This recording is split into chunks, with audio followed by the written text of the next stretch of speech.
এখানে মেশিনের এই নজেলে রেখে লিভারটা চাপ দিলেই ওই যে দেখতে পাচ্ছেন কালি উঠতেছে। আর এই যে দেখেন কত স্পষ্ট লেখা। এই মোটরটা প্লাগে লাগাইলে এরকম স্পিডে ঘুরবে।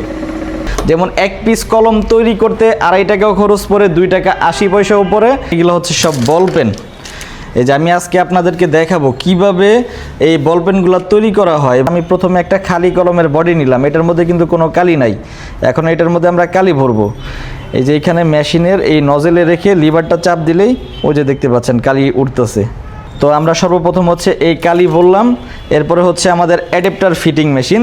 এই মেশিনের মাধ্যমে আমাদের অ্যাডাপ্টার ফিটিং করতে হবে। যে কালো যে অংশটা, এটা এখন আমরা ফিটিং করব। এটার মোটা মাথাটা মেশিনের ভিতরে দিব, সামনে আঙ্গুল রেখে এটা চাপ দিলেই এই যে লেগে গেছে। দেখেন কতটা সহজ।